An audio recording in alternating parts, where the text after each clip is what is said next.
Blind होना कोई कमी नहीं है, ये दुनिया की एक डाइवर्सिटी है। कॉलेज के बाद मैं नोएडा आया। नोएडा एक भीड़ भाड़ भरा शहर। जब मैं रूम देखने के लिए अलग अलग सोसाइटीज में गया तो मुझे रूम डीलर्स ने कई सवाल पूछे। आप यहाँ कैसे रहेंगे? अरे आपको कुछ हो गया तो क्या होगा?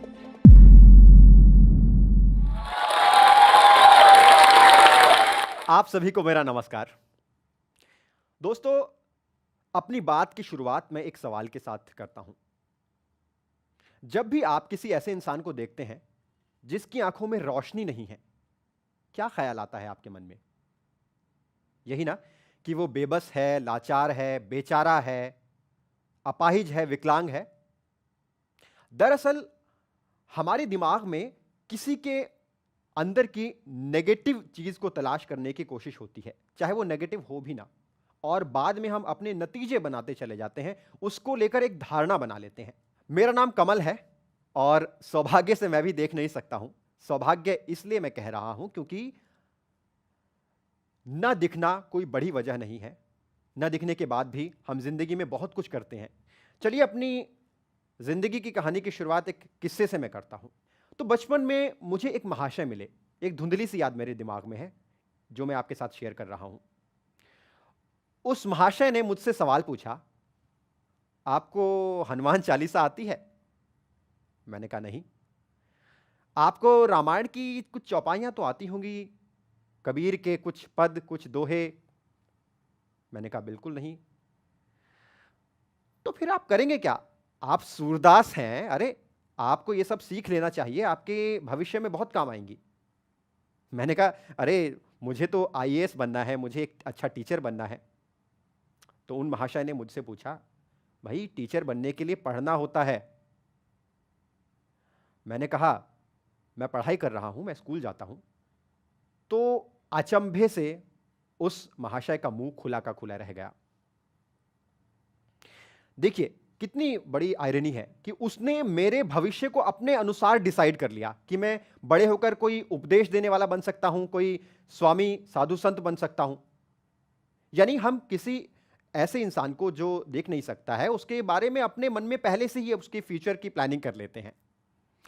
तो उसने फिर यह देखने के लिए कि क्या मैं पढ़ाई कर रहा हूं, उसने फिर मुझसे अलग अलग सब्जेक्ट्स का ज्ञान लेना शुरू कर दिया कि इसे इतिहास में कितना आता है, इसे साइंस में कितना आता है। जब मैंने सभी सवालों का जवाब दिया तो फिर वो मुझे कोई चमत्कारी समझने लगा कि इसके अंदर कोई चमत्कारी शक्ति है, ये किसी इस पृथ्वी का इंसान नहीं, किसी और दुनिया का इंसान है। तो कहने का मतलब यही कि एक तरफ तो मुझे वो बिल्कुल नाकारा ऐसा इंसान समझ रहा था जिसका कोई इस दुनिया में एग्जिस्टेंस नहीं है, और अचानक से मुझे एक चमत्कारी इंसान समझने लगा। लेकिन उसने मुझे अपने बराबर का, इस समाज का हिस्सा नहीं समझा। तो बचपन की इसी याद से मेरे मन में फिर कई सारे सवाल उठे कि लोग एक न देखने वाले को समाज का हिस्सा क्यों नहीं मानते हैं। मेरे पापा क्योंकि एक स्कूल में थे, शिक्षा विभाग से जुड़े हुए थे, इसलिए उन्होंने शिक्षा की, पढ़ाई की अहमियत को समझा और मुझे बचपन में ही एक स्कूल में डाला।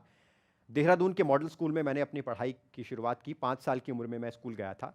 तो जैसा कि मैंने कहा, देहरादून के मॉडल स्कूल जो कि ऐसा स्कूल है जहां पर बहुत से विजुअली इंपेयर्ड स्टूडेंट पढ़ते हैं जिन्हें दिखाई नहीं देता है, और एशिया का वो एक नंबर 1 स्कूल है, पूरी दुनिया का दूसरे नंबर का स्कूल है, जहां पर आईक्यू टेस्ट के बाद, एक एग्जाम के बाद स्टूडेंट्स पहुंचते हैं। तो फॉर्चुनेटली मैं भी उस स्कूल में पढ़ने के लिए पहुंचा और 12वीं तक की मैंने पढ़ाई उस स्कूल से की।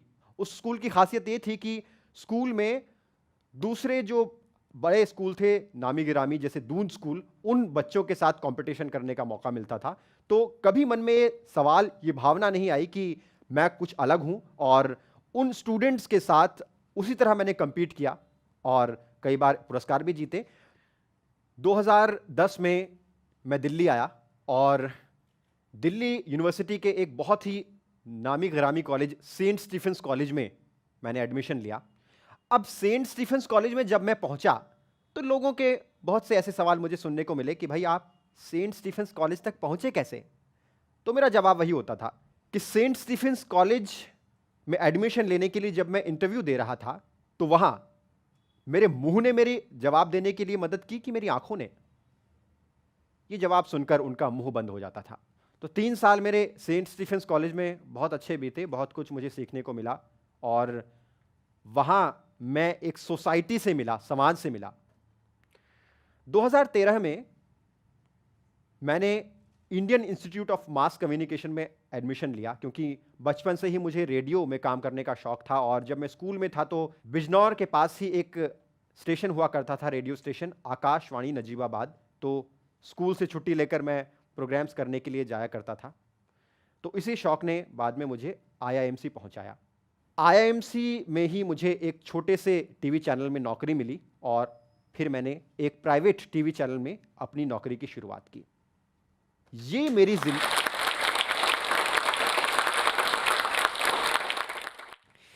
मेरी जिंदगी का एक अहम मोड़ था, क्योंकि कॉलेज के बाद मैं नोएडा आया। नोएडा एक भीड़-भाड़ भरा शहर। जब मैं रूम देखने के लिए अलग-अलग सोसाइटीज में गया तो मुझे रूम डीलर्स ने कई सवाल पूछे। आप यहां कैसे रहेंगे? अरे आपको कुछ हो गया तो क्या होगा? मेरा जवाब यही होता था, भाई अगर भूकंप आएगा तो सबके लिए आएगा, बम फटेगा तो सबके लिए फटेगा।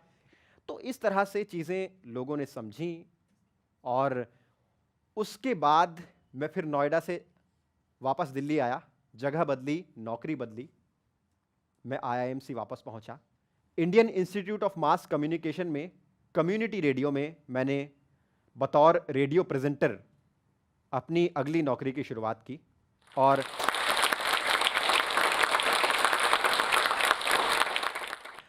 अब मैं IIMC में ही एकेडमिक असिस्टेंट के तौर पर भी काम कर रहा हूं। रेडियो पर प्रोग्राम पेश करने के अलावा मैं वहां आने वाले स्टूडेंट्स को रेडियो की ट्रेनिंग भी देता हूं। बहुत सारे ऑर्गेनाइजेशंस के लिए मैं रेडियो जिंगल्स, एडवर्टीजमेंट्स बनाता हूं। तो क्या ये जो भी कुछ मैंने थोड़ा बहुत हासिल किया है, ये सब मेरी आंखों ने मुझे दिलवाया है? अगर मेरी आंखें होती तो क्या मैं इससे कुछ ज्यादा हासिल करता? दोस्तों, कल्पना कीजिए एक बगीचे की। उस बगीचे में कई तरह के फूल हैं। ऐसे फूल जो प्यारे प्यारे रंगों के फूल हैं और कई ऐसे फूल जो बहुत अच्छी खुशबू देते हैं। अब ऐसा तो नहीं हो सकता ना कि अच्छी खुशबू वाले फूल में आप अच्छे रंग को तलाश करें या फिर अच्छे रंग वाले फूल में आप खुशबू को महसूस करें। इस दुनिया में भी इसी तरह से कई डाइवर्सिटी है। ब्लाइंड होना कोई कमी नहीं है, यह दुनिया की एक डाइवर्सिटी है और आप सभी इस डाइवर्सिटी को एक्सेप्ट कीजिए। एक इंसान जिसे दिखाई नहीं देता है, आप उसे कमी ना मानकर समाज का हिस्सा बनाइए और हां, उसे चमत्कारी भी मत बनाइए, उसे अपने बराबर बनाइए, उसे समझिए, उसकी कैपेबिलिटीज को, उसकी काबिलियत को जानिए, तभी शायद आप उसके साथ इंटरेक्ट कर पाएंगे। और बहुत से लोग तो ये सब कहते हैं कि भाई चले ये ब्लाइंड है, इस पर मैं एहसान कर देता हूं, मुझे शायद पुण्य मिलेगा, मैं इसकी मदद कर देता हूं। भाई ये आपकी सोशल रिस्पॉन्सिबिलिटी है, आपकी सामाजिक जिम्मेदारी है। तो बहुत से मेरे दोस्त जो जिंदगी में खुद को निराश समझते हैं और वो समझते हैं कि मेरे जीवन में बहुत सी रुकावटें हैं, अरे मैं तो कुछ नहीं कर सकता हूं, उनके लिए भी मैं यही कहना चाहूंगा कि सबसे पहले तो आप अपने मन से ये बात ही निकाल दीजिए कि जीवन में कोई रुकावट नाम की भी चीज होती है।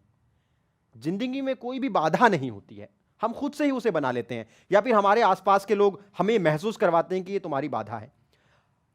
अपने आसपास के लोगों को समझाइए कि ये मेरी जिंदगी की कोई रुकावट नहीं है, ये एक चैलेंज है, इस चैलेंज को मुझे एक्सेप्ट करना है और आगे बढ़ना है। अपने अंदर की स्किल को पहचानिए, टैलेंट को पहचानिए। हो सकता है आप अच्छा लिखते हो, आप एक लेखक बन सकते हैं। अच्छा गाते हो, आप अच्छे सिंगर बन सकते हैं। अच्छी पेंटिंग करना आप जानते हो, अच्छा आर्टिस्ट बन सकते हैं। बहुत सारे टैलेंट हमारे मन में होते हैं, हमें जरूरत है उस एबिलिटी को पहचानने की और लोगों के सामने रखने की।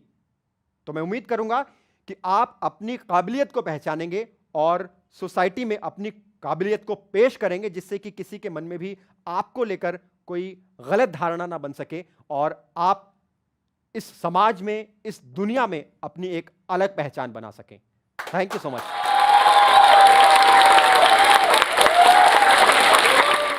दोस्तों, अगर आपको मेरी कहानी, मेरी बातचीत पसंद आई हो तो आप जोश टॉक के कमेंट सेक्शन में ज़रूर लिखिएगा और इस चैनल को ज़रूर लाइक कीजिए। अपने परिवार वालों के साथ, अपने दोस्तों के साथ मेरी कहानी को ज़रूर शेयर कीजिएगा और ऐसी ही कई कहानियों को सुनने के लिए जोश टॉक का यूट्यूब चैनल ज़रूर सब्सक्राइब कीजिए।